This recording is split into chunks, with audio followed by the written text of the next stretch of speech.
Perdón, Horacio, antes que lo pongo. Sí, sí, Sí. dale. Ah, ¿querés que...? No, no, no, no. Ah, Ya después te cuento. bueno. Entonces, vamos a presentar...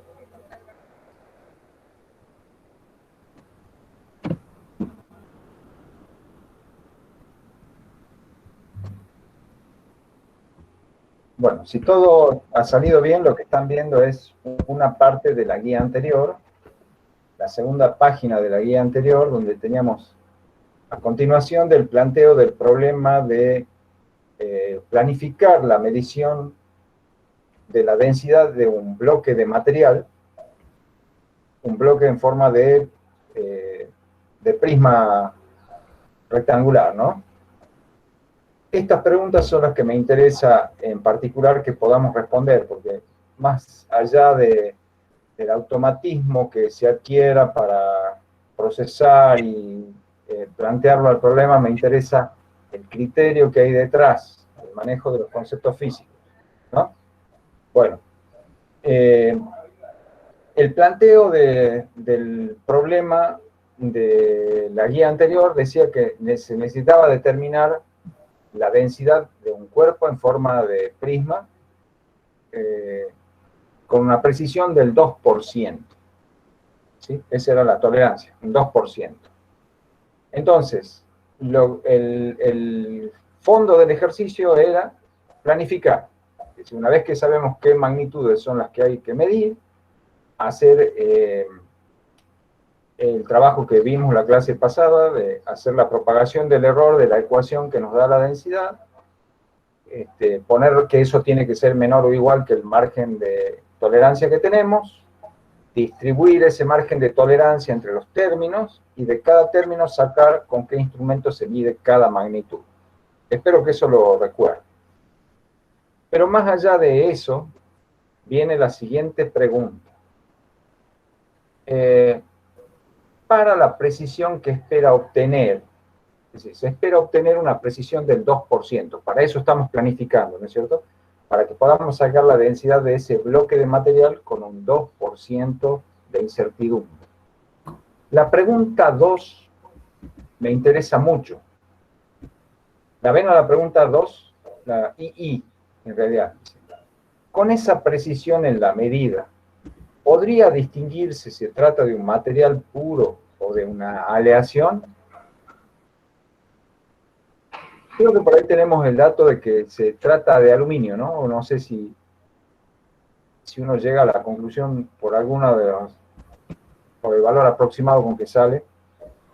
Entonces, fíjense, acá tenemos tablas de valores, estos son tablas de valores experimentales, es decir, son datos que ya están reconocidos y estandarizados, ¿no? Y fíjense, por ejemplo, que el aluminio con una pureza del 99% tiene una densidad de 2,70 gramos sobre centímetros cúbicos. Mientras que una aleación de aluminio con silicio tiene una densidad de 2,65. Y el aluminio aleado con cobre tiene una densidad de 2,81. ¿Sí? Es 92% aluminio y el 8% restante cobre. ¿Sí? Bueno, supongamos que queremos saber si con nuestro método de medición de densidades, que nos da una precisión del 2%, podemos distinguir entre aluminio puro o aluminio aleado. ¿Entienden el planteo del problema?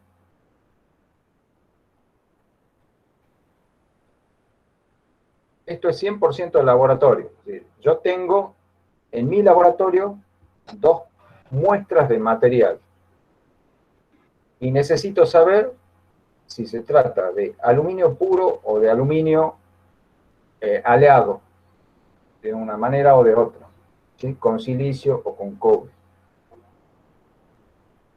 La precisión de nuestro método nos permite un 2% de tolerancia. ¿Cómo puedo saber si va a ser posible distinguir entre el aluminio puro y el aluminio aleado. ¿Quién tiene una idea de por dónde hay que agarrarlo al tema?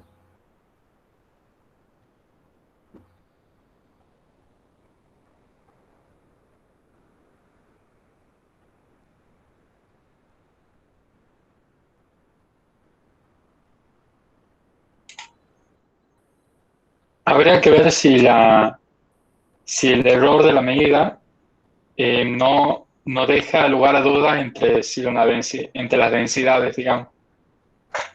O sea, si con la apreciación de los instrumentos se puede ver bien que no es una diferencia mayor a algún número de cifras significativas para poder identificar cada material, ¿verdad? Tibio, tibio. Me gustó lo de la diferencia. ¿Con qué tenemos que comparar la diferencia entre densidad de aleación y densidad de aluminio puro? ¿Con qué tengo que comparar para ver si el método funciona?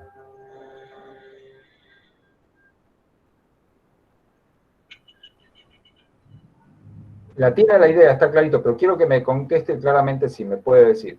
¿Con qué tengo que comparar las diferencias entre aluminio puro y aluminio aleado para saber si el método va a funcionar o no?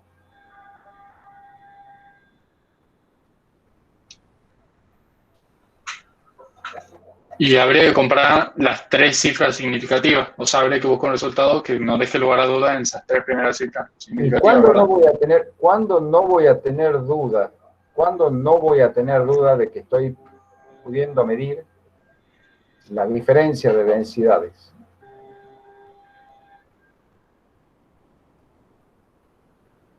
A ver si alguien va entrando en órbita.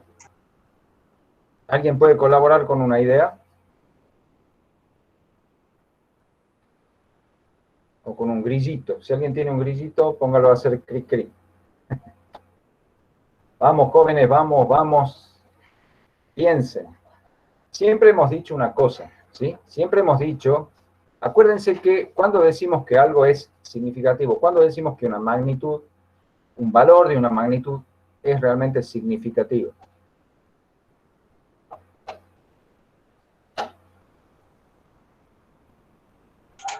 Cuando salió de una medición. ¿Cuándo qué? Cuando salió de una medición.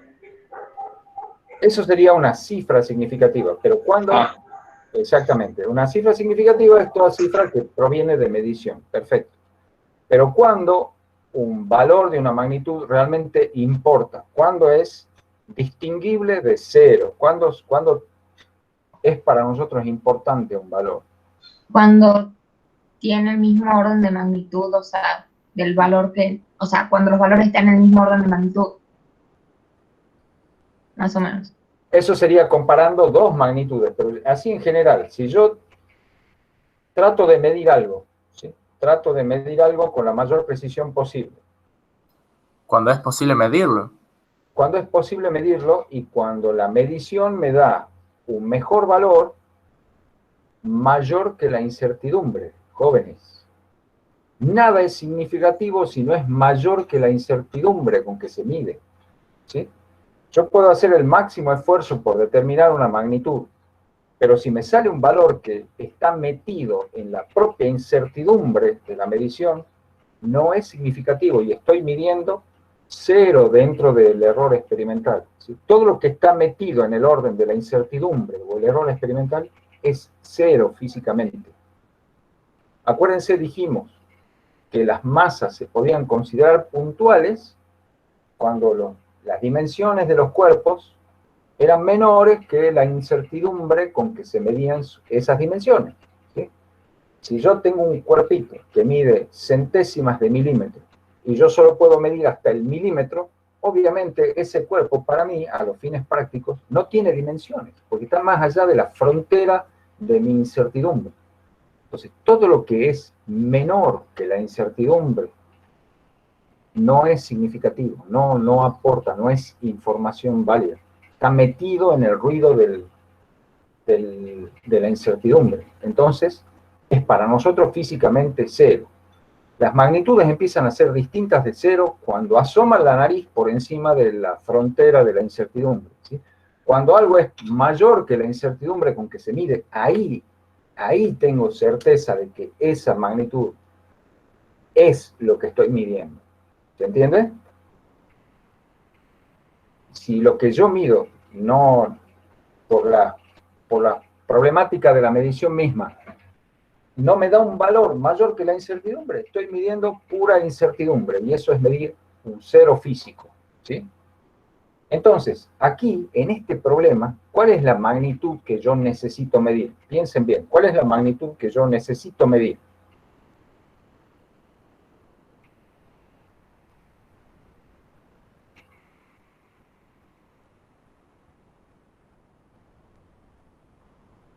Soy todo oídos.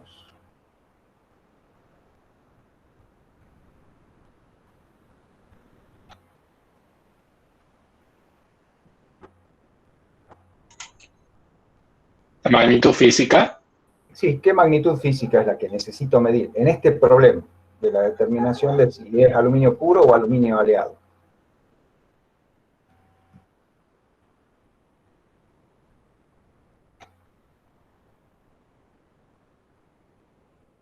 Vamos, queridos jovencitos, a full esas neuronas. La verdad que no sé, profe, estoy perdido. Bueno, empecemos a orientarnos.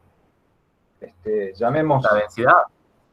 Sí, más que la densidad, joven, la diferencia entre densidades es lo que yo necesito probar, ¿sí? Porque acá tengo los datos.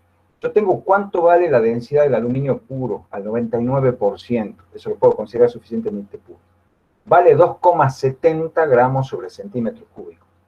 Para saber si la muestra que yo tengo es aluminio puro o aluminio aleado, ¿sí?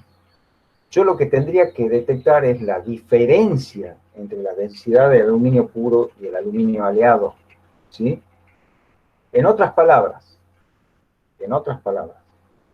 yo tengo que tener una medición de la densidad cuyo margen de incertidumbre sea mayor que la diferencia entre el aluminio puro y cualquiera de las aleaciones. Si eso se cumple, entonces yo sí voy a poder detectarlo. Pero si yo tengo un método que tiene una incertidumbre más grande que la diferencia entre el aluminio puro y cualquiera de sus aleaciones, nunca voy a estar seguro. Me pueden haber dado una muestra de alguna de las aleaciones, yo voy a medir y voy a decir, es aluminio. Y no puedo decir más nada. ¿Entienden? ¿Qué pasaría, por ejemplo, miren los valores? ¿Están viendo los valores? El aluminio puro tiene un 2,70 gramos por centímetro cúbico. El aluminio con silicio, 2,65. Y el aluminio con cobre, 2,81. ¿Sí? ¿Qué pasaría si mi método de medición me permitiera encontrar la densidad del aluminio con un valor 3 gramos sobre centímetro cúbico? Supónganse que nos sale 3 gramos sobre centímetro cúbico. Y no podríamos saber la diferencia.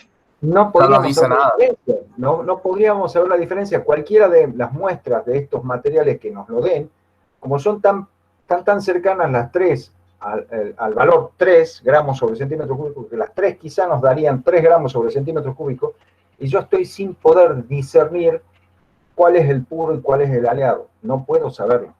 Necesito que mi método me dé una precisión mayor que la diferencia que tienen entre sí estas densidades. ¿Cuál es la que va a dar más problema para distinguir? ¿Cuál de las dos aleaciones de aluminio cuyos datos tenemos acá es la que más nos va a hacer sufrir? ¿Con cobre? 2,81. Por eso 99% y la del silicio. La de aluminio con cobre es la que... A ver, no, porque se va... No, porque es 0,11 gramos por centímetro cúbico. Es 0,11 gramos por centímetro cúbico mayor que la densidad del cobre puro. Silicio. La aleación de aluminio-silicio es solo 0,05 gramos por centímetro cúbico distinta de la del puro. ¿Entienden? ¿Cuál de las dos está más cerca del aluminio puro? Claro, el silicio. La de silicio. La de silicio. fíjense, difiere en 5 centésimos de gramo por centímetro cúbico. La otra difiere en 11 centésimos de gramo por centímetro cúbico. ¿Se dan cuenta? Entonces, la más delicada para detectar es la aleación de aluminio y silicio. Bien, entonces, ¿qué tenemos que hacer, jóvenes? Nosotros tenemos que plantear, a ver si puedo llegar hasta la parte donde puedo escribir. Perdonen, tengo que escribir con el mouse y ya para la próxima clase mi hijo me va a prestar una tableta Wacom para escribir. Ya voy a poder hacerlo en lindo. Bueno, pongamos... lo que yo necesito hacer, estar seguro es que la densidad del puro menos la densidad del aluminio aleado, bueno, tengan piedad y acepten que ahí dice aleado, esta diferencia la pongamos en valor absoluto para que el signo no nos moleste. No tiene sentido acá si sale positivo o negativo, ¿sí? Tiene que ser menor que el error con que se determina, perdón, me estoy anticipando.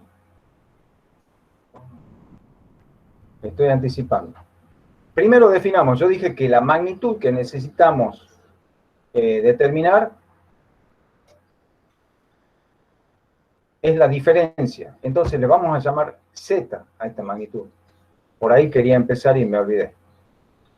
Z es la magnitud que yo necesito medir. Yo necesito, no las densidades en sí, sí las tengo que medir, pero para poder resolver el problema, lo que realmente necesito es la diferencia entre las densidades. ¿Se entiende eso? Y le pongo barras de valor absoluto porque el signo de esa diferencia no me resulta relevante. Entonces, lo que yo necesito es que este delta de Z, el delta de Z, tiene que ser menor que el error con que se obtiene esta diferencia de densidades. Le llamemos ρP y ρ aleado, ¿sí? ¿Se entiende lo que estoy proponiendo, jóvenes? Sí, profe. Bien. Entonces, mi magnitud es Z. La diferencia en valor absoluto entre la densidad del aluminio puro, le llamemos ρP, no tanto, sino esto queda un manchacho. Y este es ρ sub A, la densidad del aluminio aleado.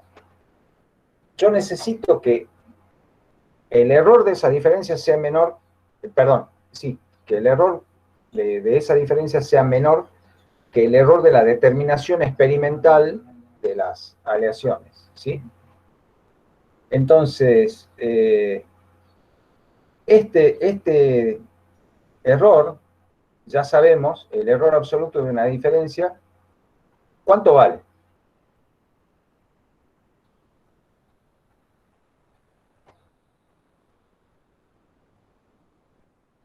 ¿Cuánto vale el error absoluto de una diferencia?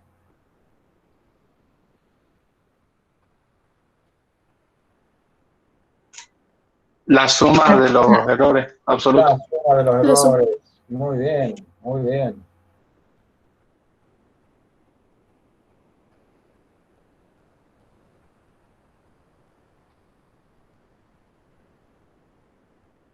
Esto es lo que yo necesito, ¿sí?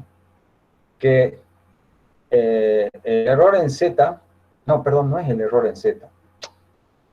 Perdón, no es el error en Z, es la magnitud Z lo que tiene que ser, es la magnitud Z lo que tiene que ser menor que esto. No, no es menor, tiene que ser mayor. Uy, el profe hoy está... Bueno, eso es lo que quiero decir. Estamos diciendo que para que Z sea significativa, tiene que ser mayor que el error con que se determina la diferencia de las densidades, ¿sí? O sea, Z tiene que ser mayor que su propia incertidumbre. Z tiene que ser mayor que delta de Z, porque esto que está acá es delta de Z. Bueno, Y si a las densidades las estamos determinando con el mismo método, ¿sí? A las densidades las estamos determinando con el mismo método, vamos a determinar la densidad del aluminio puro y la densidad del aluminio aleado con la misma incertidumbre, ¿sí? Porque es el mismo método. Entonces, Z tiene que ser mayor que 2 veces la diferencia delta de ρ. Donde delta de ρ es la incertidumbre que tiene nuestro método. ¿Sí? ¿Están de acuerdo? Sí, Sí, Entonces, sí. lo que tenemos que mirar ahora es cuánto valen, cuáles son los posibles valores de Z de acuerdo a la tabla. ¿Sí? De acuerdo a la tabla,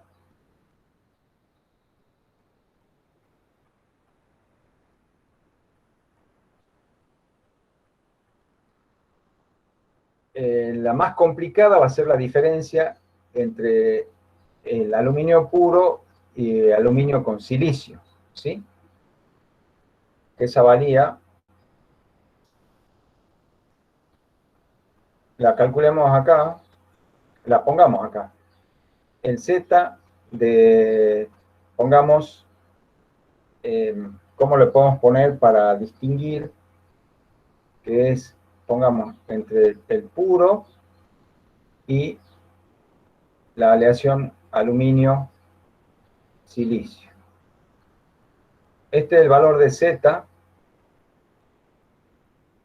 para la diferencia entre el aluminio puro y la aleación con silicio. Eso varía 0,05 gramos sobre centímetros cúbicos. ¿Están de acuerdo? Mírenlo en la tabla. Sí. Mírenlo en la tabla, ¿no es cierto? Sí, así nos daba, ¿no es cierto?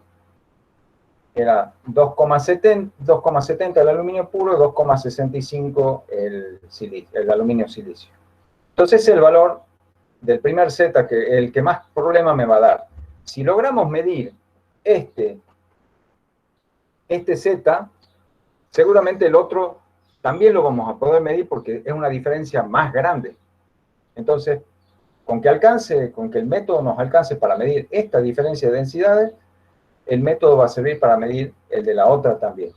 Bueno, ¿y cómo sé yo cuál es el error delta de ρ que tiene mi método? Bueno, a mí me han...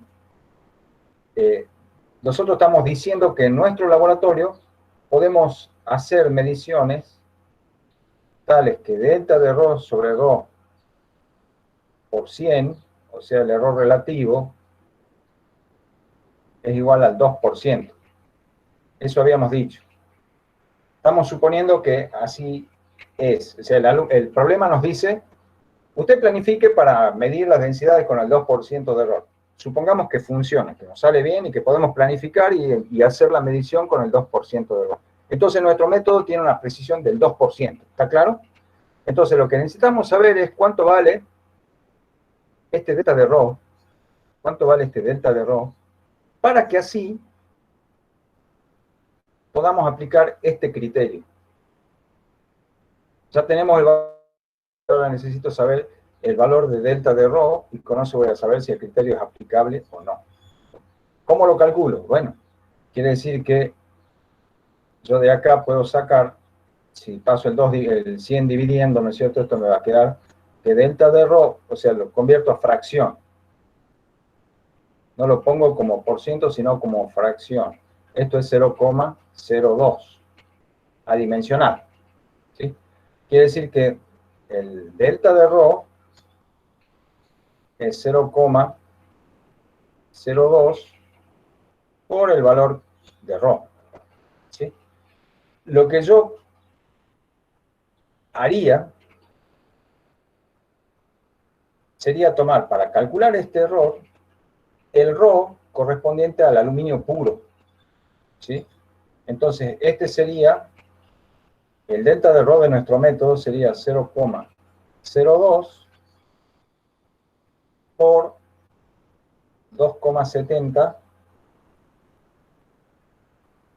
gramos sobre centímetro cúbico. Multipliquemos. 2 por 7, 14. Me llevo 1, 2 por 2, 4 y 1, 5. 54. Uy.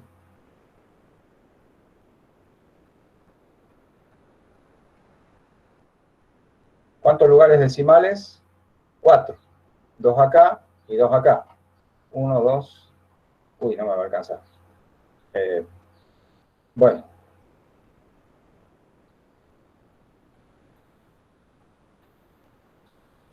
Horacio, eso te da 0,054. 0,054. Ujú. Muy bien. Ah, sí, gracias.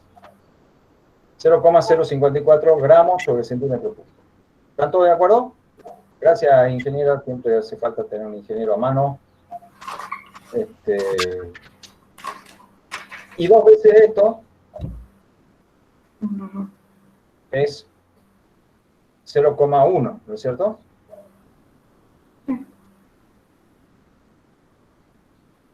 Porque yo necesito comparar... ¿Dónde está la manito? Acá. Yo necesito comparar con 2 veces ese delta de error. ¿Sí? Entonces, a ver si se cumple, si el Z entre el puro y el aluminio silicio, esta es la diferencia entre las densidades del aluminio puro, a ver si es menor, si es, no, es mayor, si es mayor que 2 por 0, 2 por 0,054. Entonces tiene que ser mayor que 0,1, ya redondeando, ¿no? Este es 1,08. Esto es gramos sobre centímetro cúbico. Y esto es gramos sobre centímetro cúbico. ¿Se entiende? Bueno, ¿cuánto nos daba el Rho? ¿Cuánto nos daba Z, perdón? 0,05. Z era igual a 0,05. Está ahí al límite, pero es mayor que... No, estamos al horno, no estamos al límite.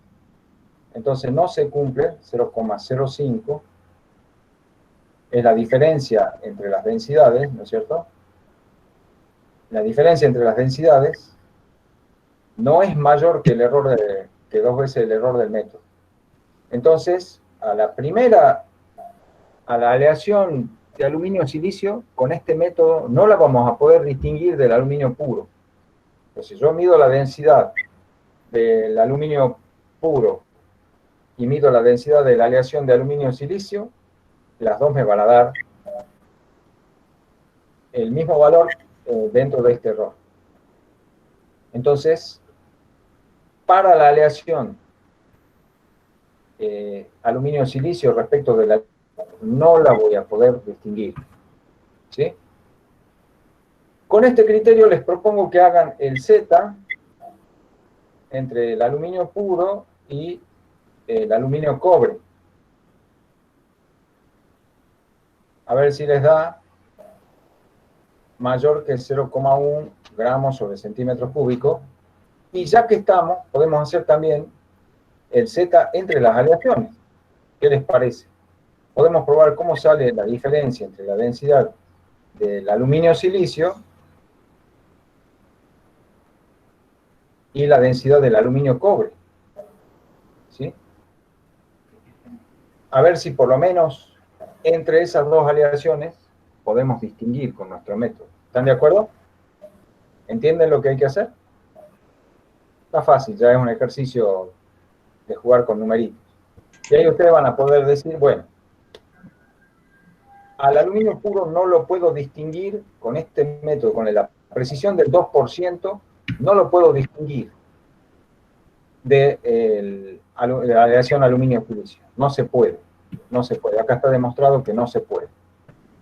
Pero prueben a ver qué pasa entre el puro y la aleación de aluminio-cobre y qué pasa entre las aleaciones. Capaz que nuestro método sí sabiendo que lo que tenemos son muestras de aluminio aliado y queremos saber cuál es cuál, a ver si este método nos permite distinguir. ¿Les parece? Bueno, ese ejercicio ya les dejo para que lo sigan pensando ustedes. ¿Les sirvió? ¿Entendieron la idea? Sí, ahora sí. Sí, Bien. Sí, profe. Entonces, siempre que se trate de distinguir sustancias, materiales, a partir de las diferencias entre sus densidades, siempre tenemos que tener un método que nos permita evaluar esas diferencias con un valor que esa diferencia sea mayor que el error con que podemos determinar, ¿no? Si no, no vamos a poder. Bien. Vamos entonces a seguir con el trabajo.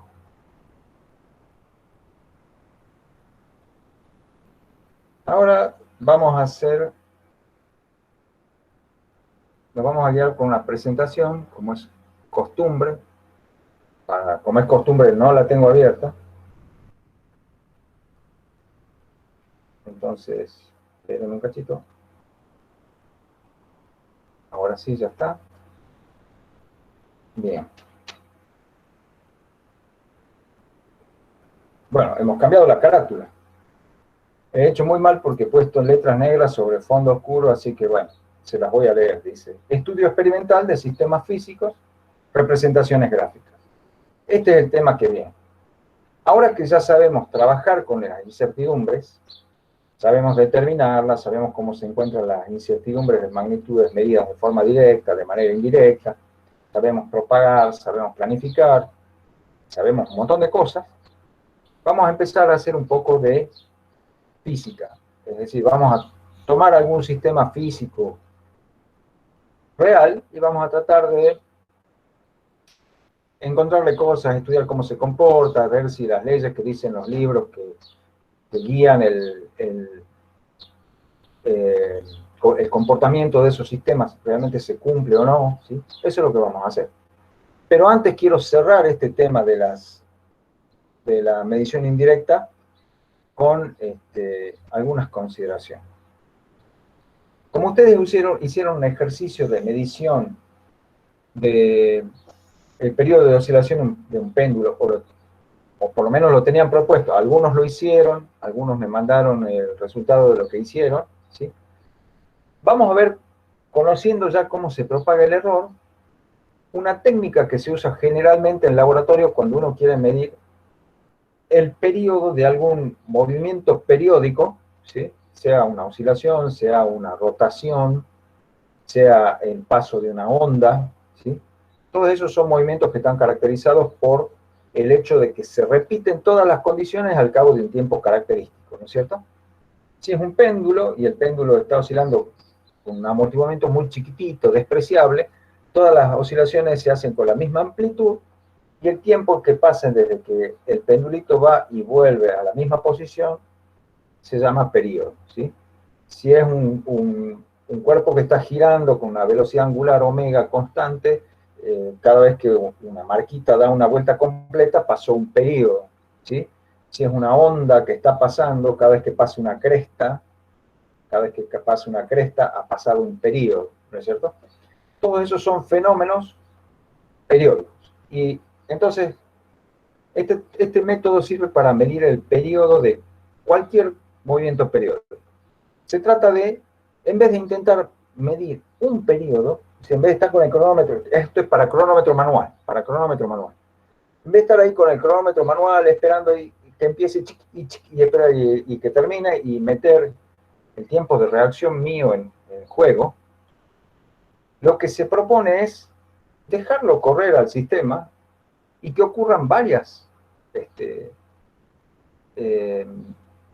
¿cómo se llama?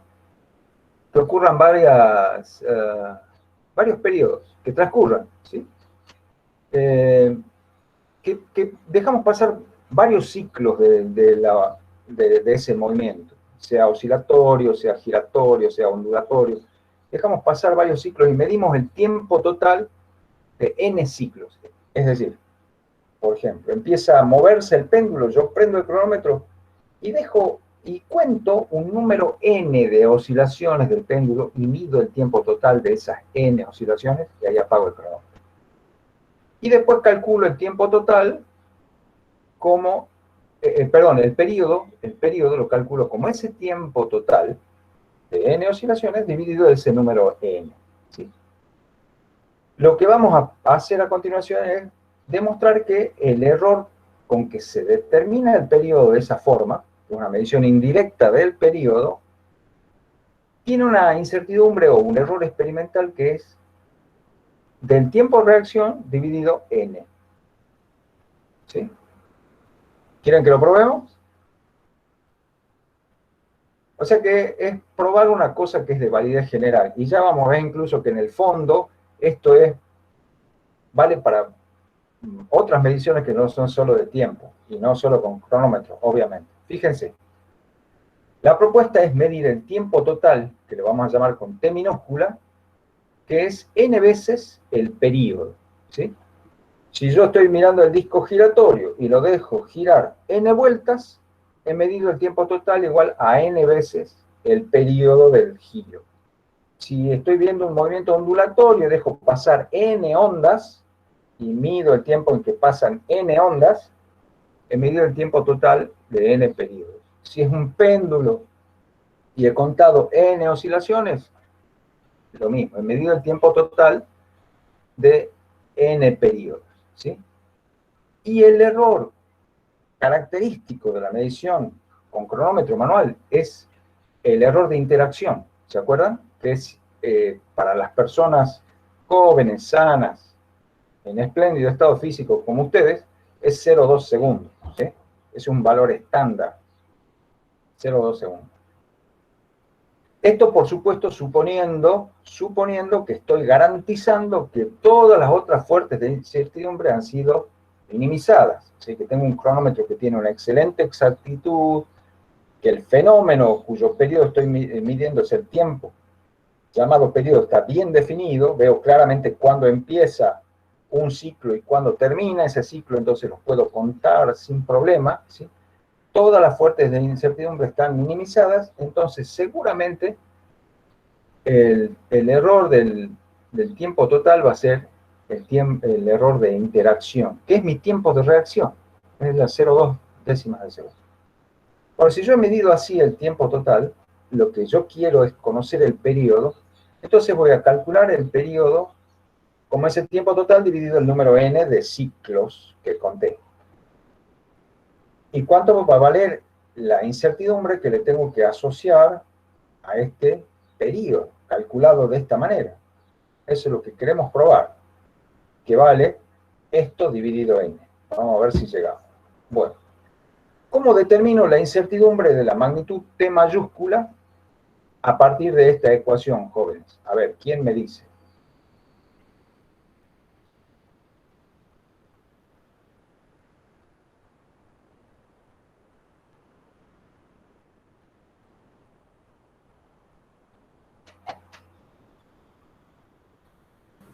Chicos, vamos. ¿Cómo, joven? No, soy yo.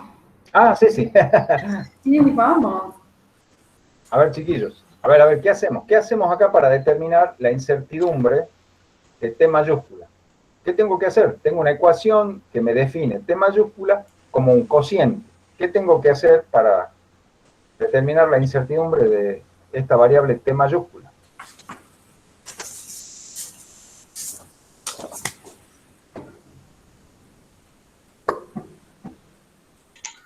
Y la suma de sus errores relativos. Muy bien, señorita. Eso es lo que hay que hacer. Tenemos que hacer lo que ya hemos visto en la clase pasada. Tengo que hacer la propagación del error acá, ¿sí? Entonces, la propagación del error, como es un caso de un cociente, propago el error relativo, ¿sí? El error relativo del producto es igual a la suma de los errores relativos de cada uno de los factores. Lo vimos hace solo 7 cortitos días, ¿sí?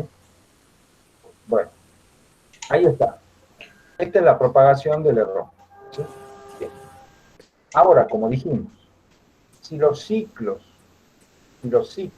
del proceso del movimiento periódico, de la evolución temporal, de esas cosas periódicas que estoy viendo, están bien definidos y son suficientemente lentos como para que yo pueda seguirlos sin problemas con la vista y ver cuándo empieza y cuándo termina cada ciclo, no voy a tener dificultad en contar cuántas oscilaciones he tenido, o he visto, o cuántas rotaciones, o cuántas ondas, ¿sí? Si estoy mirando un péndulo y el péndulo se mueve suficientemente lento como para que yo pueda seguir las oscilaciones, voy a poder contar sin problema 10 oscilaciones, 20 oscilaciones, 50 oscilaciones. No cometo error en la cuenta de n. Entonces, este número entero de oscilaciones no debería introducir error, ¿sí? Entonces me quedo con esto. El error relativo de la determinación del periodo va a ser igual al error relativo con que yo mido el tiempo total. Bueno. Entonces, si esto es así, lo que yo estoy buscando es el error con que voy a acotar el periodo usando este método, ¿sí? Entonces despejo y paso multiplicando t para allá y acá tengo que la incertidumbre del periodo es el error relativo o incertidumbre relativa de la medición del tiempo total de las n oscilaciones multiplicada por el valor que tiene ese periodo. ¿Está? Bien. Pero yo había dicho que el tiempo total de n oscilaciones eran n veces el periodo, ¿no es cierto? Eso arrancamos diciendo así. Yo mido el tiempo total de n oscilaciones, entonces el tiempo vale n veces el periodo. Si reemplazo acá en este denominador, queda así, y entonces puedo cancelar periodo con periodo. Y entonces me va a quedar que la incertidumbre en la medición del periodo es la incertidumbre con que mido las n oscilaciones dividido ese número n de oscilaciones. Y como dijimos que la incertidumbre de la medición de las n oscilaciones es esencialmente el tiempo de reacción de la persona que está midiendo, ahí está demostrado entonces lo que nos proponía el problema, demostrar que el error del periodo que se mide con esta técnica es igual al error de interacción dividido n. ¿Me han seguido, jóvenes? ¿Han comprendido? Sí. Sí, profe. Bien, bien. ¿Ven que hacía falta conocer un poquito el tema de la propagación del error para que sea aplicable y entendible este truquito?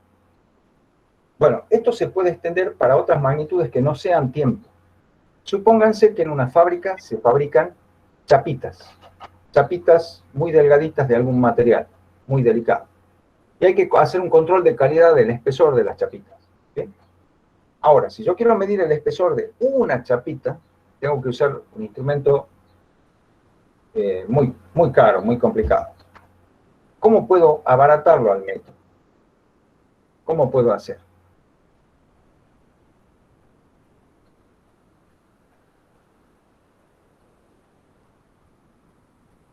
Poner muchas encima. Claro, amontono muchas chapitas una sobre la otra, amontono muchas chapitas una sobre la otra, mido el espesor total, ya puede ser un instrumento menos preciso que el que se necesitaba para medir una sola chapita, ¿sí?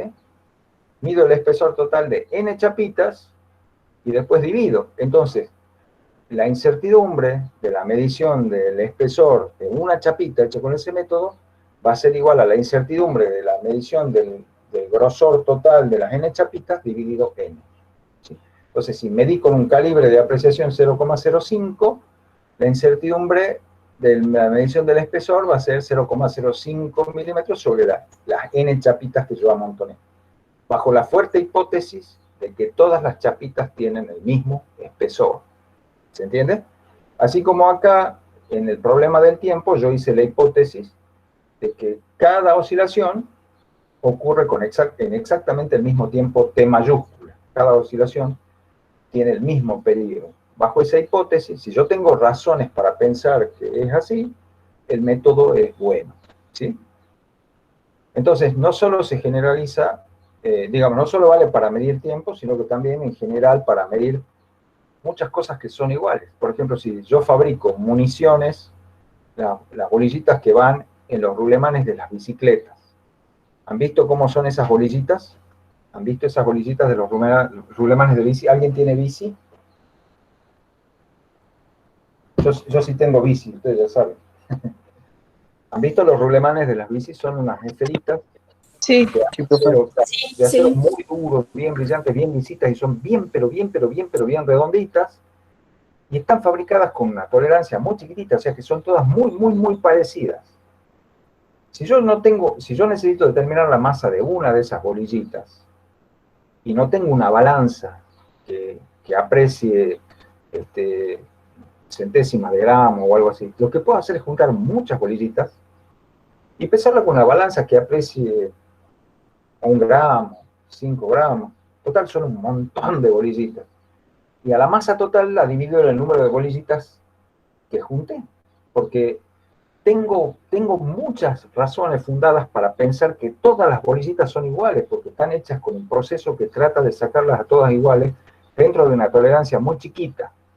Entonces tengo buenas razones para hacer la hipótesis de que todas las bolillitas tienen una misma masa. Entonces junto un montón, las peso y saco la masa de una usando esta ecuación, pero para masas, donde la incertidumbre de la medición de la masa total la divido en el número de bolillitas que yo puse para pesar. ¿Han entendido entonces? Este es un viejo truco de laboratorio, que sirve para medir cosas chiquititas, pero iguales, con instrumentos que no miden con una apreciación tan chiquitita, ¿sí? Puedo usar un instrumento de una apreciación un poco más grande, amontonando esas piecitas o esos cuerpitos, o amontonando periodos, ¿sí? ¿Se entiende la idea? Sí, profe. Muy bien, jóvenes. Muy Sí, bien. profe. También se puede hacer, pero obviamente no va a dar la misma precisión si uno mide cosas que son de tipo irregular. Pero, por ejemplo, los biólogos necesitan saber el peso promedio de una abeja, de las abejas, de una especie, ¿sí? Entonces, obviamente, no todas las abejitas van a pesar exactamente lo mismo. No son todas iguales, hay una más grandecita, otra más chiquitita.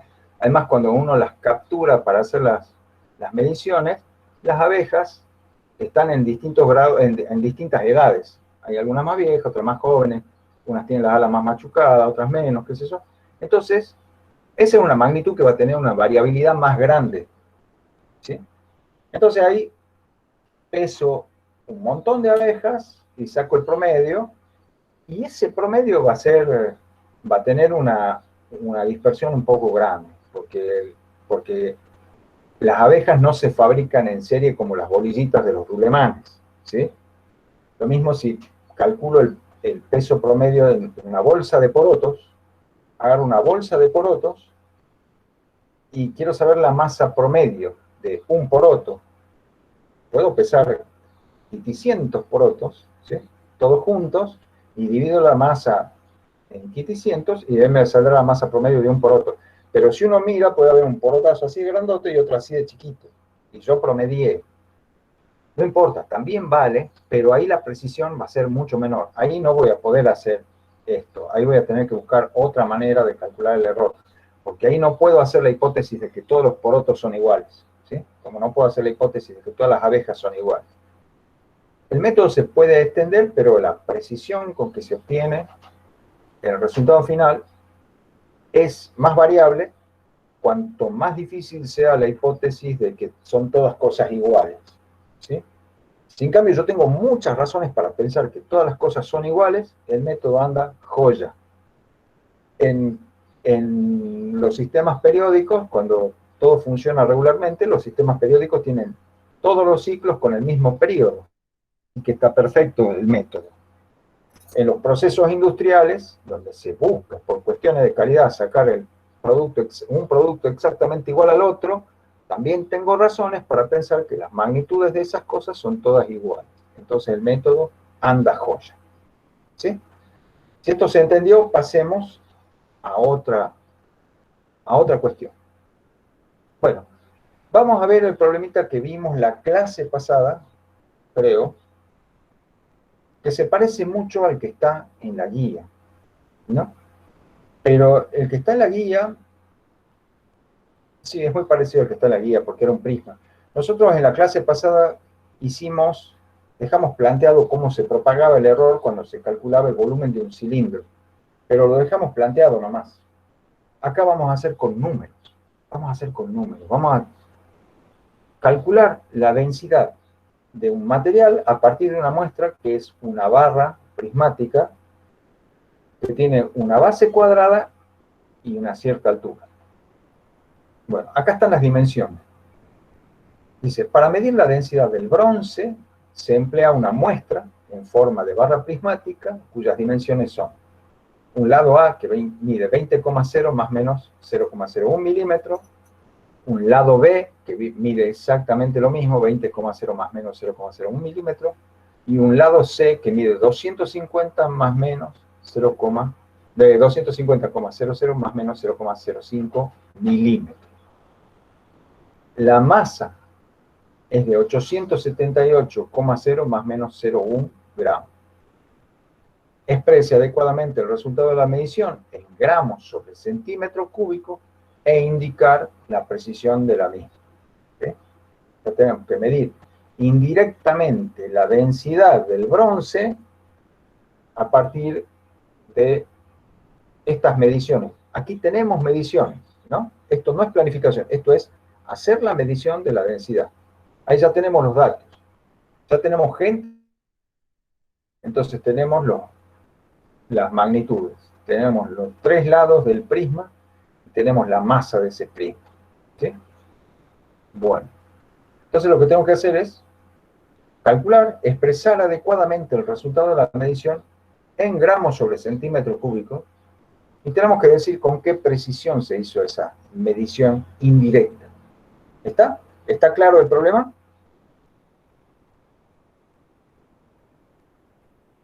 Sí. Bien. Si se están aburriendo mucho, díganme, profe, está medio aburridito, ¿no le puede poner un poco más de pimienta?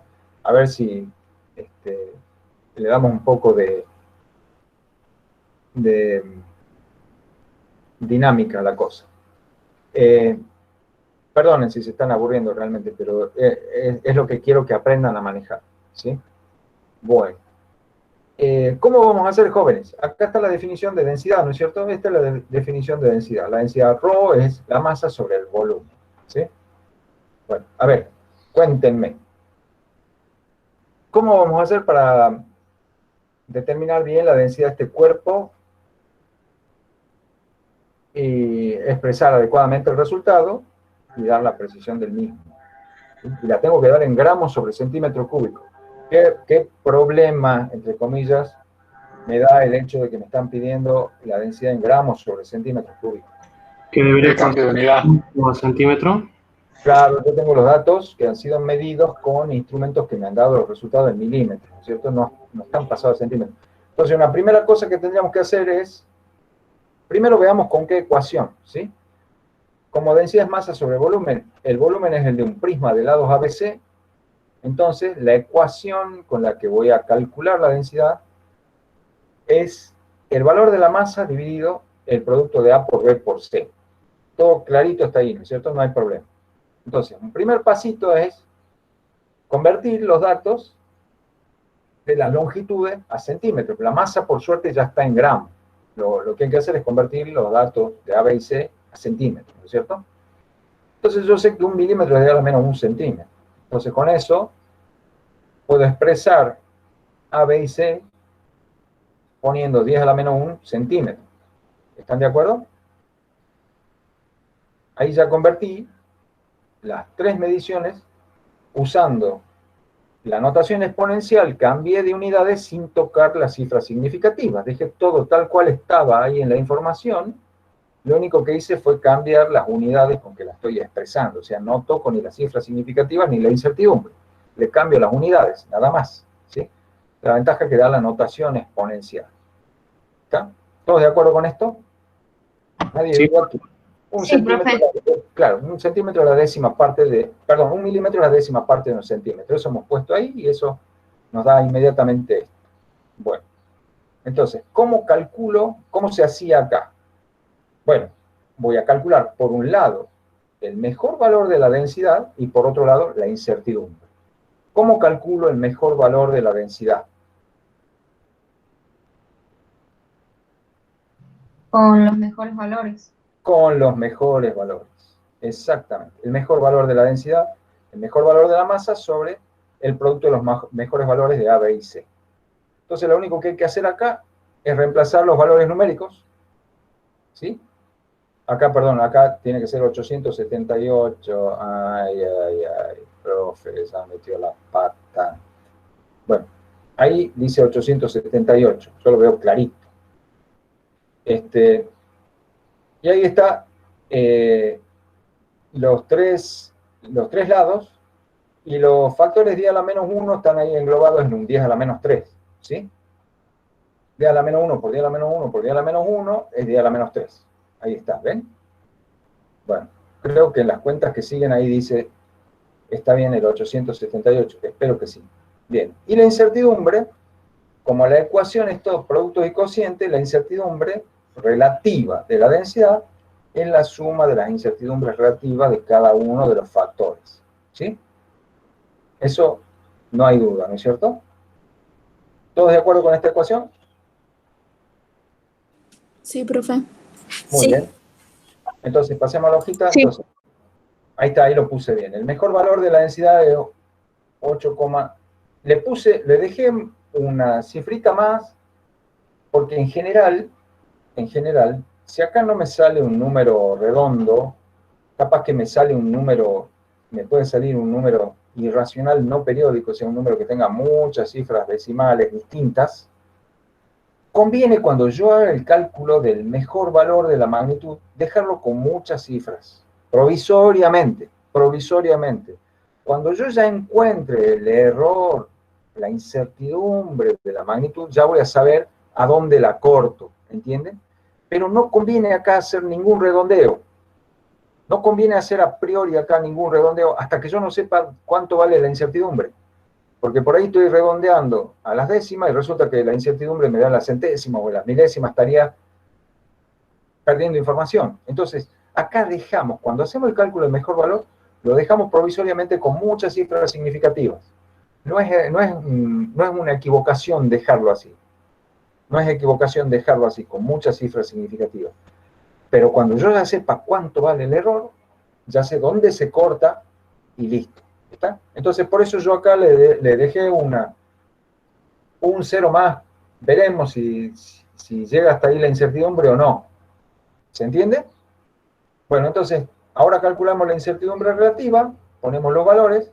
Fíjense que para calcular las incertidumbres relativas no importa si yo los uso a los datos originales en milímetros, acá no los pasé a centímetros, total tengo que hacer el cociente entre la incertidumbre y el valor de magnitud, entonces no importan las unidades.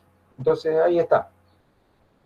Entonces, hacemos este cálculo, ahí pongo todo, esto 0,1 sobre 8,78, me da 1 por 10 a la menos 4, esto da 5 por 10 a la menos 4, esto 5 por 10 a la menos 4, esto 2 por 10 a la menos 4, sumo todo y tengo un 13 por 10 a la menos 4, que es un 1 por 10 a la menos 3, redondeando. ¿Está? ¿Se entiende? Esto sería un 1,3 por 10 a la menos 3, pero a las incertidumbres absolutas y relativas las doy con una sola cifra significativa. Así que esto es un 1 por 10 a la menos 3. ¿Está? Bien. ¿Qué hago a continuación? Tengo la incertidumbre relativa y tengo el mejor valor. Entonces, a la incertidumbre absoluta, ahí tengo la incertidumbre relativa, entonces digo, la incertidumbre absoluta es la relativa por el mejor valor. ¿Sí? Hacemos el producto y esto, como es el margen de error, lo redondeo ya a 9 por 10 a la menos 3. Y un 9 por 10 a la menos 3 es como si fuera un 90. ¿De quién está más cerca? ¿Del 100 o del 1?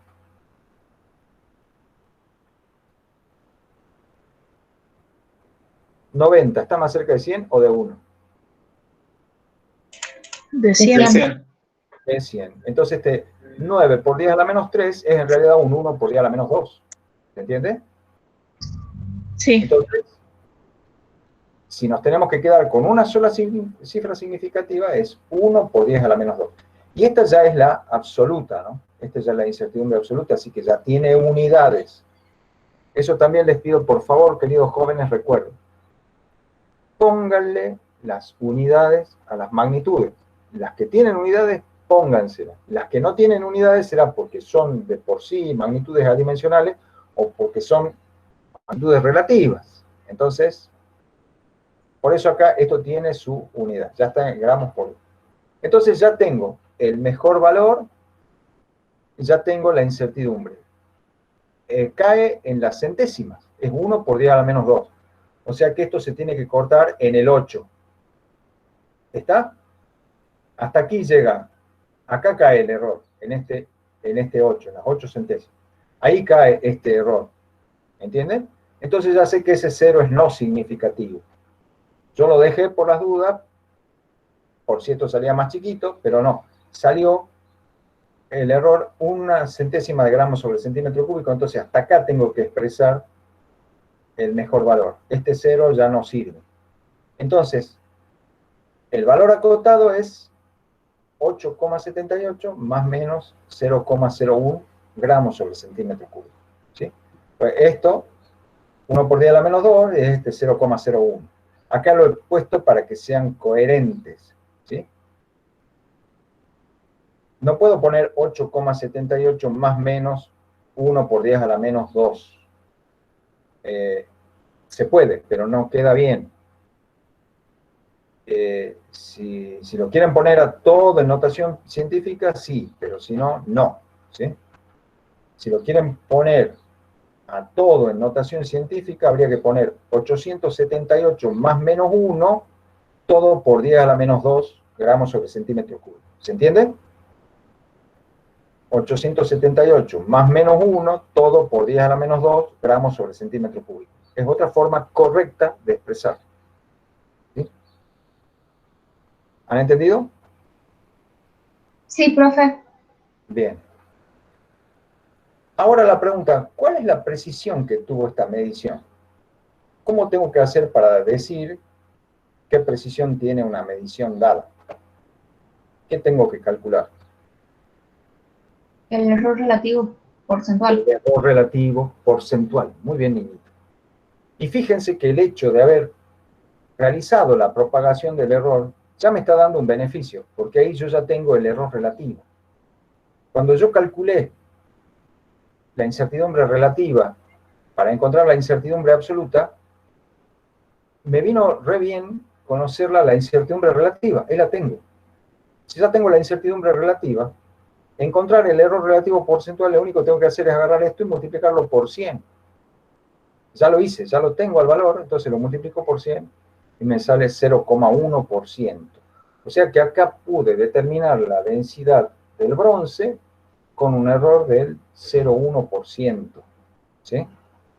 Entonces, si yo pudiera, con este método, o sea, con esta calidad de instrumentos, agarrar el problema del aluminio, capaz que acá sí podría discriminar, entre el aluminio puro y sus aleaciones, ¿no? Pero bueno, es otro problemita. ¿Se entendió, jóvenes, cómo lo hemos desarrollado?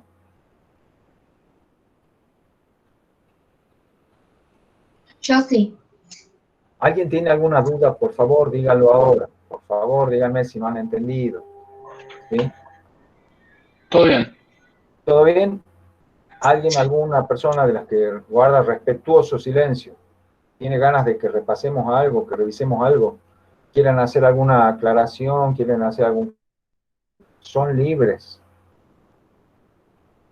No, profe, al menos yo entendí. Bien. Bueno, entonces ahora que venimos tan dulces, porque las cosas van saliendo, vamos a la parte complicada, que es la de planificación. Acá vamos a ver dos cosas Generalmente no es bueno hacerlo. Les pido disculpas si es demasiado complicado. Pero en un solo problema voy a concentrar dos cosas. Una, un caso de propagación como no habíamos visto hasta ahora, ¿sí? Porque hasta ahora habíamos visto, por un lado, sumas y diferencias, y por otro lado, productos, cocientes y potencias, ¿sí? Acá tenemos una magnitud que se expresa como una suma de dos términos, donde a su vez cada término tiene productos y potencias. Entonces ustedes dirán, el profe nos quiere matar. No, quiero que veamos cómo se hace, aplicando las reglas de la propagación que nosotros ya sabemos, cómo se hace para resolver estos casos. ¿Conocen la magnitud que se llama momento de inercia de un cuerpo respecto de un eje? ¿Ya han visto la rotación del cuerpo rígido, ¿no es cierto? Dinámica de cuerpo rígido.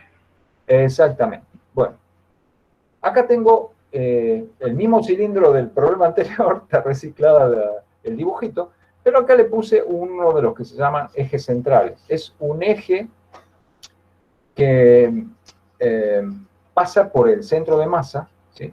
Entonces es uno de los ejes principales de inercia. Aquí yo puedo trazar tres ejes cartesianos perpendiculares entre sí. Este sería el eje XX, por acá podría trazar un eje II, que también pase por el centro de masa, y un eje ZZ. Son tres ejes perpendiculares entre sí, y los tres pasan por el centro de masa del cuerpo. Eso se llaman los ejes principales de inercia. Cualquier rotación arbitraria que haga este cuerpo, yo le podré calcular la dinámica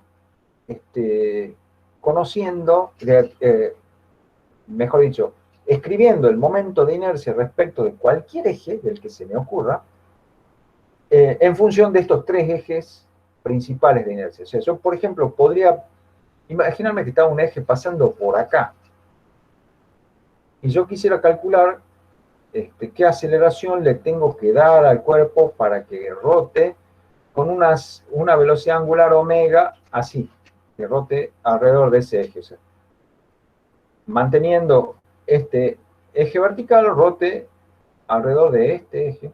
Yo lo puedo resolver al problema. Si tengo los momentos de inercia respecto de los ejes principales, puedo resolver los problemas de rotación que se me ocurran. Bueno, este no es el caso. Les quiero decir que conocer los ejes principales de inercia de los cuerpos regulares simplifica mucho los problemas de rotación, ¿sí? Bien. Entonces, lo que quiero saber es, necesito medir la magnitud, momento de inercia del cilindro respecto de este eje central XX, ¿sí? Con una tolerancia del 2%. O sea, necesito conocer esta pieza va a formar parte del mecanismo, hay que saber cuánta aceleración va a adquirir, hay que saber todo lo necesario para que el mecanismo funcione bien. Bueno, entonces eso me exige que yo tenga que conocer el momento de inercia de este cuerpo con un 2% de tolerancia. Entonces lo que tengo que especificar es con qué instrumentos tengo que hacer las mediciones necesarias, sabiendo que H es aproximadamente 12 centímetros, aproximadamente, no es medición. ¿Ven? ¿Ven que no tiene cota? No hay cota, no dice 12,00 más menos 0, nada. No tiene cota. Es una estimación. Es una aproximación al valor real de la magnitud. H. D es aproximadamente 8 centímetros. Aproximadamente. ¿Ven que no está acotado el valor? Nadie ha medido nada todavía. Estamos planificando. Y la masa es onda 1,5 kilogramos. ¿Está? Entonces, nos dice que para esta planificación consideremos la lista de instrumentos que están en la guía anterior. Ya la vamos a mirar esa lista de instrumentos para ver, una vez que sepamos, una vez que tengamos idea con qué precisión hay que medir cada una de las magnitudes que está acá, vamos a ir a consultar el listado de instrumentos disponibles y vamos a decir, bueno, conviene que a la masa la midamos con esta balanza, que a la altura con este calibre o este tornillo, y al diámetro con esta regla o con esto lo que sea. ¿Se entiende? Bueno, primera pregunta. ¿Cómo se propaga una ecuación que combina a la vez operaciones de suma y productos y potencias? Eso no lo habíamos visto. No tenemos una regla específica para este caso. Lo que vamos a introducir es un concepto sencillo, que es el de usar unas variables auxiliares. Fíjense, yo puedo definir... Primero lo puedo pensar como si fueran dos bloques, ¿no es cierto? Un bloque que es el primer término y otro bloque que es el segundo término. Entonces, así mirándolo en bloques, es una suma. El momento de inercia IXX es una suma. ¿Están de acuerdo conmigo? Es básicamente una suma. Entonces, la propagación del error que es aplicable al caso de la suma es la del error absoluto de IXX. Si IXX se expresa como la suma de dos términos, el error absoluto de IXX va a ser la suma de los errores absolutos de los dos términos. ¿Están de acuerdo? Este pasito les resulta natural, no les hace ruido, no les complica la vida. Parece, No, sí se entiende. parece que está bien, ¿no es cierto? Está dentro de lo que nosotros vimos. En otras palabras, yo lo que estoy haciendo es pensar que esto que está dentro del primer paréntesis es como si fuera una cierta magnitud U, definida de esta forma, y lo que está dentro de este paréntesis es una cierta magnitud B, definida de esta forma. ¿Sí? Entonces lo que yo estoy haciendo es poner que la incertidumbre de IXX es delta de U más delta de B. ¿Sí? Esto es delta de U y esto es delta de B. ¿Está? Bueno, ¿cómo calculo delta de U? ¿Cómo calculo delta de B? Bueno, por suerte tengo acá las definiciones de U y B. No por suerte, yo elegí llamarle eso, a esto le llamé U y a esto le llamé B. Entonces, ¿cómo puedo calcular delta de U? ¿Cómo puedo calcular delta de U? ¿Qué puedo hacer? Y aquí yo ya estoy en terreno conocido, ¿o no? Sí. ¿Qué tengo que hacer? Sería delta de M sobre M, para delta de U. Delta de Claro, M sobre M. muy bien, muy bien. Tengo que hacer la propagación del error relativo delta de U sobre U. ¿Sí? Como el factor, la constante numérica no introduce error. ¿Se acuerdan? Esa fue una de las primeras reglas que sacamos bien clarito. La constante numérica no introduce error, entonces el error relativo de esta variable U es el error relativo de la variable M más 2 veces el error relativo de D. ¿Por qué 2 veces? Porque está elevado al cuadrado. ¿Bien? ¿Comprendido? ¿Y de ahí qué tengo que hacer? De ahí despejo delta de U, que es lo que necesito para esta ecuación. ¿Están de acuerdo?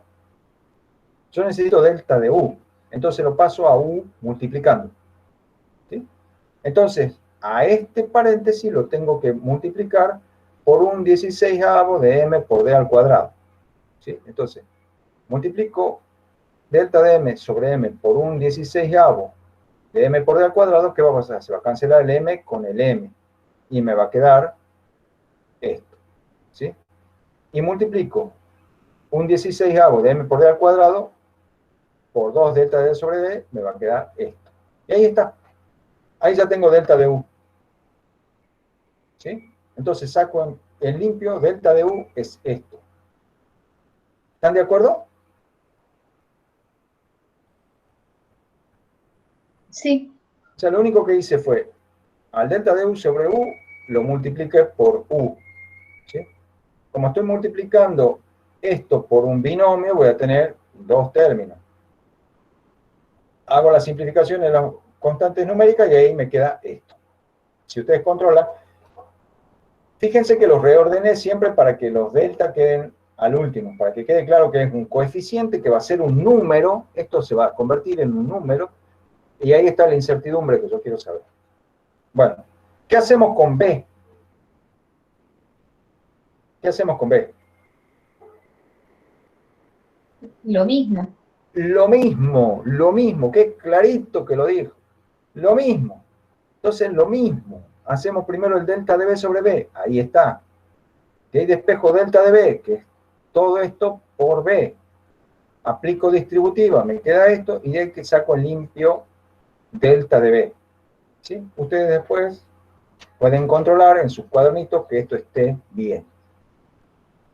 Han visto que yo soy bien atado para estas cuestiones. Si ustedes no me ayudan, no vamos a ningún lado. Pero ahí ya tenemos delta de U y delta de B, que era lo que yo necesitaba para calcular este error absoluto del momento de inercia respecto de este eje, de este cuerpo. ¿Está? Hacemos la siguiente diapositiva.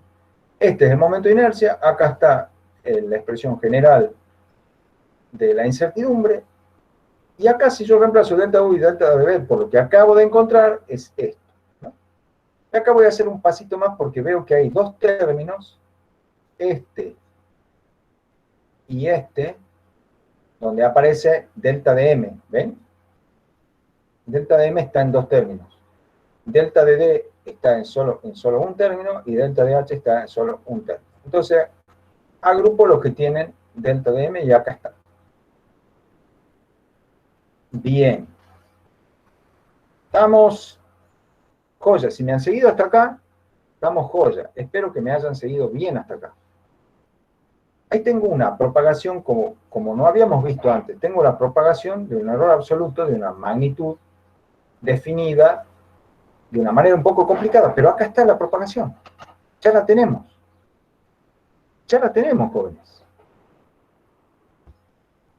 Fíjense que estamos en una situación similar, análoga, parecida, no exactamente igual, a cuando teníamos la propagación del error relativo de una densidad, por ejemplo. ¿Se acuerdan que teníamos la suma de los errores relativos de cada término? A ver si la tengo en la diapositiva. Sí, acá está. ¿Se acuerdan cuando estábamos, este de la clase anterior? Acá está la propagación del error de una densidad del mismo cuerpito, qué casualidad. Ahí están todos los términos, y bueno, ya está puesta la tolerancia, esto, pero teníamos la propagación del error relativo. Y lo que hicimos fue distribuir el margen de incertidumbre relativa, o sea, la tolerancia, expresada como incertidumbre relativa, la distribuimos entre cada uno de los términos con magnitudes medidas, ¿sí? Al delta de pi sobre pi lo hicimos despreciable, eligiendo la cantidad de dígitos que hay que ponerle a pi, ya está. Pero acá ya pudimos distribuir el margen de incertidumbre entre los términos que tienen magnitudes que yo tengo que medir. Y al hacer esto ya está listo para que yo saque con qué errores absolutos yo debería medir cada magnitud, y eso me estaría diciendo cuál debería ser la apreciación con que tengo que medir cada cosa, y ya está. O sea que yo estoy ahí de completarlo al problema, pero fíjense que la gran diferencia es que yo acá tengo el desarrollo del error absoluto del momento de inercia. ¿Será necesario dividir ambos miembros de la ecuación por todo esto para que yo tenga los errores relativos y ahí hacer la planificación? No. Por suerte no.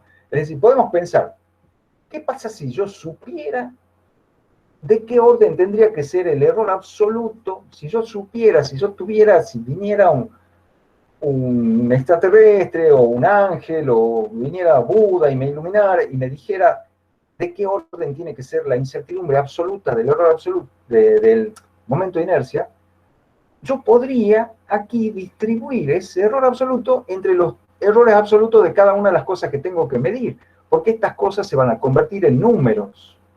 ¿Están de acuerdo? Que este coeficiente se va a convertir en un número, esto se va a convertir en un número, esto se va a convertir en un número. Entonces, yo ya estaría ahí a punto de definir cuál tendría que ser la incertidumbre de cada medición. ¿Puedo saber qué onda? Tengo que esperar que venga el angelito o el extraterrestre o que Buda me ilumine para saber qué onda el error de IXX? Y no, porque yo puedo calcular el IX viborita con los valores viborita que me dieron como dato, ¿sí? Para algo tengo estas estimaciones. Entonces, con las estimaciones de las dimensiones y la masa del cuerpo, yo puedo calcular por dónde anda el momento de inercia de este cuerpo respecto de ese eje. Lo puedo calcular. Pongo los valores numéricos de las estimaciones. Estas son estimaciones, queridos jóvenes. Aquí ya pasé los 8 centímetros, ya lo puse como metro. ¿Por qué? Porque la unidad clásica del momento de inercia es kilogramo por metro cuadrado. ¿Sí? La unidad estándar con que están tabulados todos los momentos de inercia es kilogramo por metro cuadrado. Entonces yo los puse a los valores aproximados, los puse en metro, ¿sí? Bueno, hice el cálculo y fíjense, me da la suma de dos términos donde uno es 6 por 10 a la menos 4 y el otro es 1,5 por 10 a la menos 2. ¿Se suman estos dos?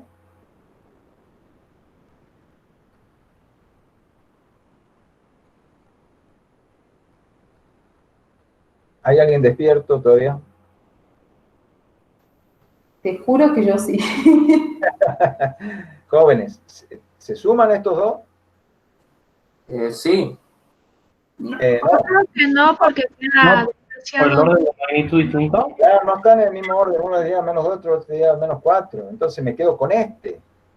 Total, estoy sacando la onda del momento de inercia. No estoy sacando el valor exactísimo. Estoy planificando para medir, para encontrar el valor exactísimo. Pero ahora me interesa por dónde anda. Entonces, yo ya tengo una idea de por dónde anda el valor aproximado de ese momento de inercia. ¿Sí? 1,5 por 10 a la menos 2 kilogramos por metro cuadrado. Y entonces, ningún ser celestial a iluminarme, porque si yo ya tengo la estimación de cuánto vale el momento de inercia y tengo la tolerancia que me están pidiendo, yo ya puedo sacar una buena aproximación de cuánto vale la incertidumbre absoluta con la que tengo que calcular este momento de inercia. ¿Está? Entonces, ¿qué tengo que hacer? Tengo que sacarle el 2% a este valor aproximado. O sea, la estimación que yo puedo hacer de cuánto va a ser la incertidumbre total admisible para esta medición, que me mantenga dentro del margen del 2% de error, esa incertidumbre va a ser 0,02 por mi estimación del momento de inercia de este coso. Y si hacemos el calculito, ahí está. Yo tengo, podría medir el momento de inercia respecto del eje XX de este cuerpito con una incertidumbre absoluta de 3 por 10 a la menos 4 kilogramos por metro cúbico, y con eso estaría dentro de un 2% de tolerancia. Eso es lo que he obtenido de este desarrollo. ¿Sí?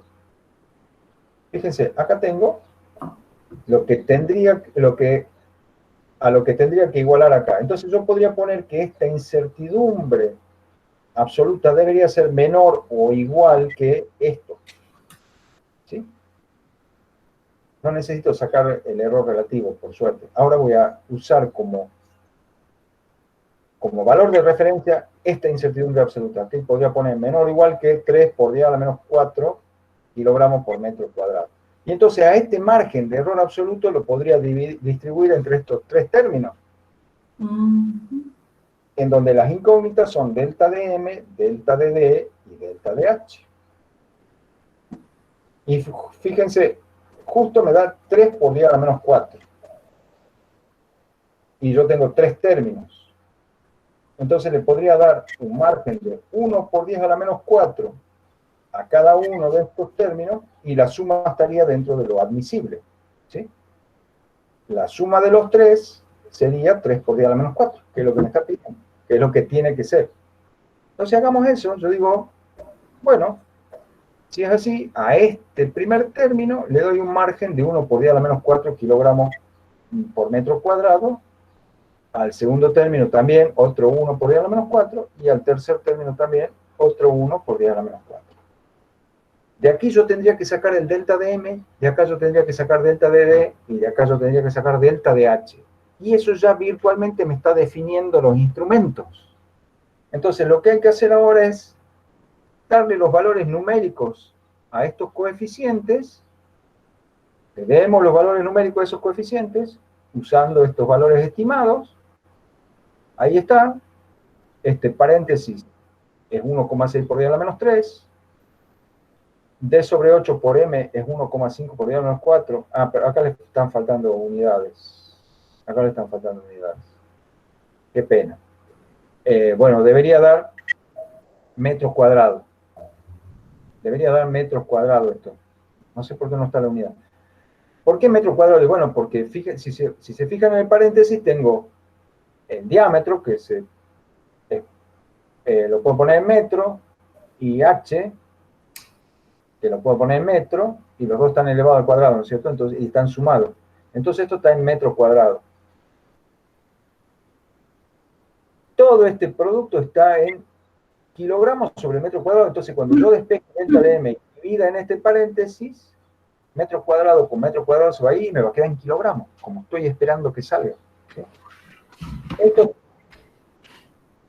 Estos factores D sobre 8 por M y H sobre 6 por M están en kilogramos por metro, lo cual está perfecto, porque cuando yo los pase dividiendo acá, ¿sí? Se va a cancelar kilogramo con kilogramo, y el metro cuadrado con metro, y me va a quedar en metro, que son las dimensiones que tiene que tener delta de H y delta de D. O sea que desde el punto de vista dimensional, esto está cerrando, esto está bien hasta ahora. Entonces hagamos eso. Despejo delta de M va a ser entonces el margen de error que yo le di, 1 por 10 a la menos 4 kilogramos por metro cuadrado, sobre el valor de este paréntesis, 1,6 por 10 a la menos 3 metros cuadrados, ahí se va metro cuadrado con metro cuadrado, y me queda 0,06 kilogramos. No hay pesas, es raro que haya pesas o balanzas que tengan apreciaciones de 60 gramos, ¿no es cierto? Es raro. Lo que seguro hay son balanzas que tienen pesas o que tienen apreciaciones de 50 gramos. Entonces me quedo con una incertidumbre de 50 gramos, estaría joya la cosa. El error del diámetro me sale 7 por 10 a la menos 3 metros, o sea, 7 milímetros, ¿sí? Y la incertidumbre de H me sale 3 por 10 a la menos 3 metros, o sea, 3 milímetros. Bueno, ahí encontré los errores absolutos con que yo tendría que medir la masa, el diámetro y la altura H de este cilindro. ¿Han comprendido todo lo que hice hasta acá? ¿O los maté? Profe, yo no entiendo algo. ¿Quién no entiende? No entiendo cuando usted, más o menos al final, donde dice, o sea, cuando desaparecen los delta de M, delta de D. No desaparecen. Pasan a la... No desaparecen, no, fíjese. Esta es la ecuación final que yo tengo para el error absoluto del momento de inercia que yo quiero medir indirectamente, ¿sí? Esa es la incertidumbre del momento de inercia. Y yo tengo una estimación de cuánto vale el momento de inercia mismo, o sea, cuánto es aproximadamente el valor de la magnitud. Entonces, como tengo una tolerancia del 2%, puedo sacar cuánto vale la incertidumbre absoluta aproximada. Y eso me da 3 por 10 a la menos 4 kilogramos por metro cuadrado. Esta es la incertidumbre con la que yo podría medir el momento de inercia de tal modo que siga en el 2%. Así hemos hecho este cálculo. Hasta aquí hemos llegado respetando que estoy tratando de mantenerme dentro del 2%. ¿Sí? Claro, después divide eso Bien. en los términos. Claro, entonces ahora distribuyo este margen de error. En el caso de la planificación pasada hicimos una distribución de margen de error relativo. Acá voy a hacer una distribución de margen de error absoluto. Salvo esa diferencia, estamos haciendo lo mismo. Entonces, como es justo 3 el valor, y tengo 3 términos, le doy un valor 1 a cada uno de ellos. Eso es lo que hice acá. ¿Me sigue hasta acá? Hasta ahí sí. Bien. Entonces no estoy haciendo desaparecer nada. Lo que estoy tratando de hacer es, como quiero despejar delta de m me va a salir este 1 por 10 a la menos 4 dividido en lo que lo está multiplicando al delta de m. Entonces, para no poner una división de este 1 por 10 a la menos 4 dividido todo este mamotreto, agarro este mamotreto y le calculo su valor numérico, porque lo que tengo que hacer es acá reemplazar el valor aproximado de D, acá el valor aproximado de H, y entonces me va a dar un valor numérico, se va a convertir en un factor numérico. Eso es lo que hice acá. Este es un paso intermedio. Y ahora sí puedo despejar delta de m, que es el 1 por 10 a la menos 4, dividido el valor numérico de este paréntesis. ¿Entiende? Ya entendí todo. Gracias. No hice desaparecer nada. Imagínense que lo que estamos haciendo es, en esta ecuación, despejar delta de m. Delta de m es 1 por 10 a la menos 4 dividido este paréntesis. Pero este paréntesis lo convierto en este valor numérico, porque eso es lo que hay que hacer. Ahí tengo los valores. Entonces ahí está, el delta de m es el margen que yo le di, 1 por 10 a la menos 4, dividido el valor numérico de este paréntesis. Ahí está.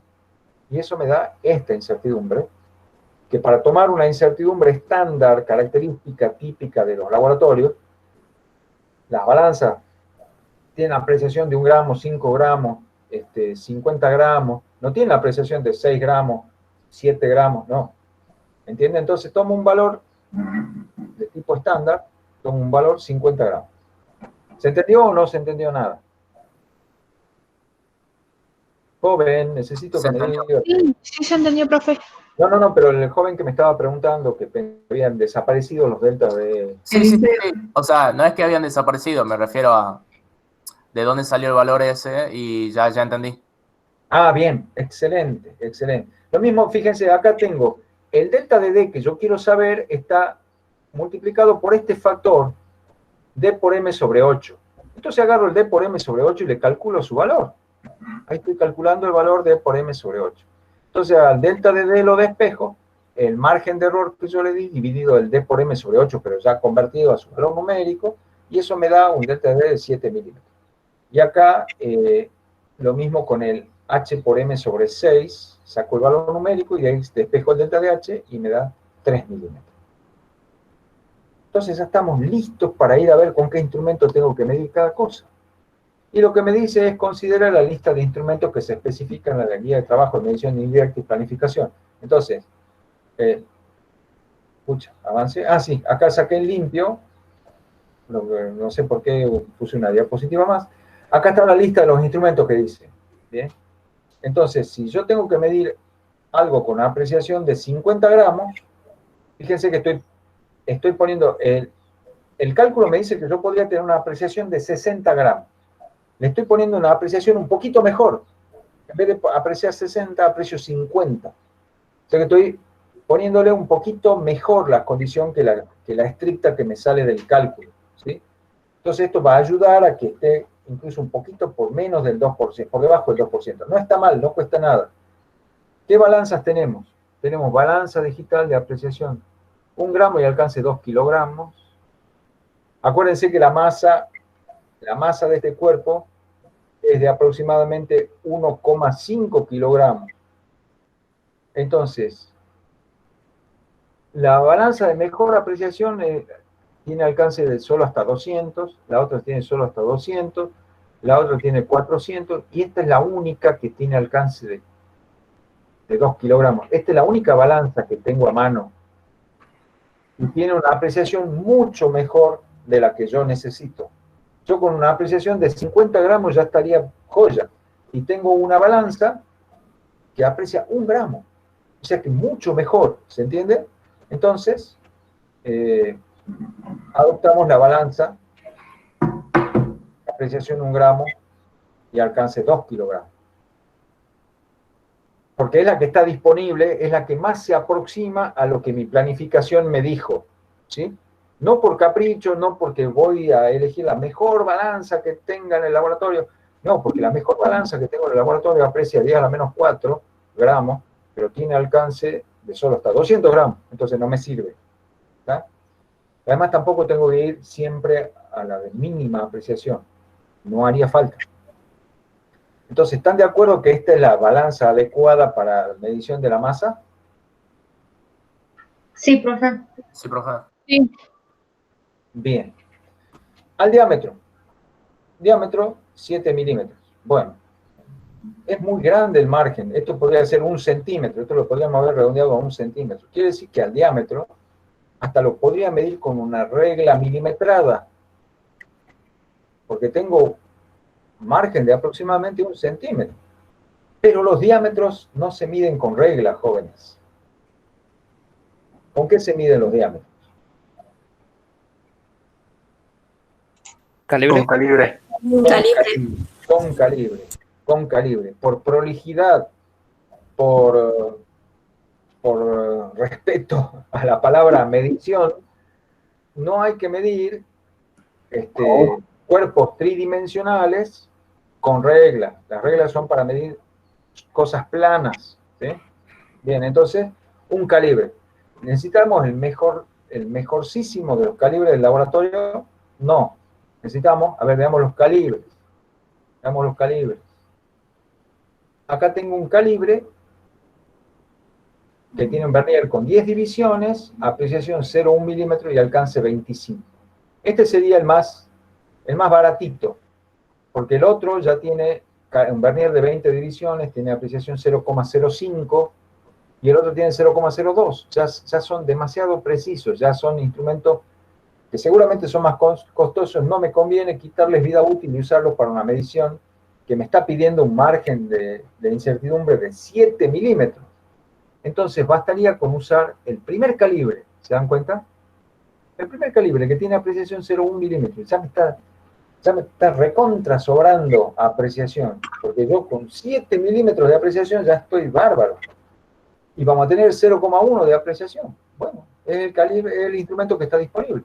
Entonces, calibre de 10 divisiones, apreciación 0,1 milímetro y alcance 25 centímetros. ¿Todos de acuerdo? Bien, y para este de 3 milímetros va a pasar lo mismo. Va a pasar lo mismo porque el calibre que anda más cerca de la apreciación de 3 milímetros es el mismo de 10 divisiones, apreciación 0,1 y alcance 25. Y fíjense que la dimensión H, que es la más grande de las 12 centímetros, está bien dentro del alcance del instrumento. Entonces ahí está la planificación, jóvenes. Ahí está, ahí nos salió. Hicimos una propagación, creo que la más complicada que han visto en la historia de sus cortas vidas, ¿no es cierto? Y aquí hemos llegado a un final feliz porque hemos encontrado con qué instrumento hay que medir cada una de estas magnitudes. No se vayan a pensar, por favor, que en una evaluación le podemos tomar una cosa así. No se asusten. Lo que necesito es que ustedes me digan que por lo menos el lineamiento general del razonamiento lo han seguido. Les he presentado un problema que a esta altura del partido es dificilísimo. Digámoslo claramente, les he presentado un problema dificilísimo. Pero lo hemos desmenuzado, y ustedes me han podido seguir en gran parte, y si no van a poder después repasarlo al video, irlo viendo, ir parando el video cuando no entiendan algo, anoten lo que no entienden y después me agarran por mail y me cascotean a preguntas, ¿sí? Pero hemos llegado a planificar cómo medir para una magnitud que ni siquiera es familiar. Un momento de inercia, pero ¿quién conoce eso? Bueno, hemos planificado cómo medir un momento de inercia, joven, ¿sí? Y hemos visto un montón de cosas nuevas. Hemos visto cómo se propaga una expresión que es una combinación de sumas, productos y potencias. Hemos visto como una artimaña para propagar esa incertidumbre, la incertidumbre absoluta de esa magnitud. Y de ahí hemos encontrado que también se puede hacer la planificación distribuyendo el margen de error absoluto. No solo se planifica distribuyendo márgenes de error relativo, también hay veces que podemos planificar distribuyendo márgenes de error absoluto. ¿Sí? ¿Les gustó? ¿Sienten que han aprendido algo? Sí, profe. Sí. Bien. Claro que sí, profe. Bueno, muy bien, me alegro. Entonces, para mí, llegamos a la diapositiva más linda de todas las presentaciones. Esto era lo que tenía para contarles hoy, ¿sí? Nos quedan bastantes minutos para que charlemos. Si quieren, charlemos sobre la evaluación. Si no se quieren poner tristes, no charlemos sobre la evaluación. Y me pueden hacer preguntas sobre cualquier cosa que hayamos visto desde el comienzo del laboratorio hasta ahora, ¿sí?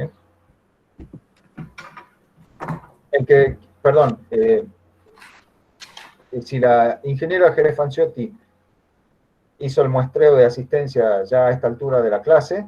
Sí, ya está. Sí, ya está. Bien, entonces yo les dejo libertad ya para que los que se quieran retirar lo hagan con libertad, porque la tarea del día está cumplida, siempre y cuando lo que hemos visto lo hayan entendido.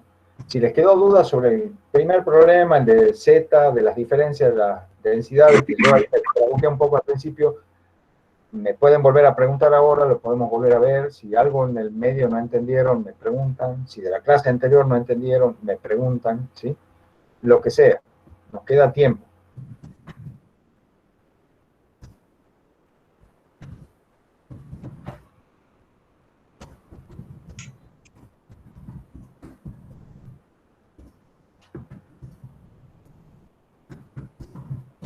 Profe, disculpe, yo ahora me tengo que retirar. Muy bien, joven. Bueno, muchas gracias por la clase, muy linda clase. Por nada, por nada. Nos Gracias vemos. por la compañía. Gracias por la compañía. Hasta luego. Hasta luego, Sin profe. culpa, jóvenes, los que se quieran retirar, no hay problema. Está cumplida la tarea del día. Pero por favor, tienen la oportunidad, si no han entendido, preguntar ahora.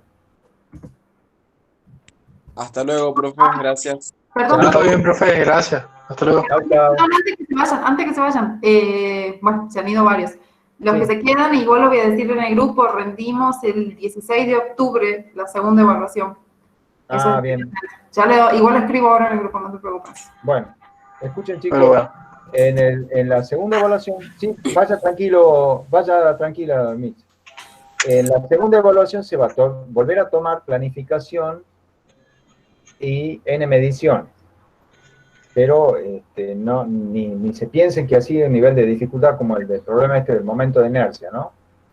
Ya va a ser, si se toma, va a ser algo sencillo como un cuerpo geométrico regular y planificarle algo, ¿sí? Profe, Sí. ¿qué pasa con los que desaprueban? Sigan en carrera, todos seguimos en carrera, señorita Berría. Todos seguimos en carrera, vamos a la segunda evaluación, seguimos hasta terminar el laboratorio y cuando terminemos el laboratorio vemos qué van a necesitar reforzar y recuperar. ¿Sí? Bien. ¿Está? Entonces, Sí. si han tenido tropiezos y las cosas no les han ido bien en la evaluación, si han detectado que hay muchas cosas en las que están no muy seguros, tienen dudas, no saben manejarlo, bueno, insisto, consúltennos, vuelvan a mirar los videos, vuelvan a leer la bibliografía que se recomienda, repasen todo y de esa manera se van a poner al día y van a poder recuperar. Profe, ¿y se puede ver los ejercicios que hicimos mal? Sí, en el momento que fue rendido te aparecía posteriormente, si vos entras a tu examen, te dice cuál es la respuesta correcta y cuál fue la que vos marcaste, digamos. Ah, perfecto. Gracias. Bueno. Bueno, jóvenes, acá detengo la grabación.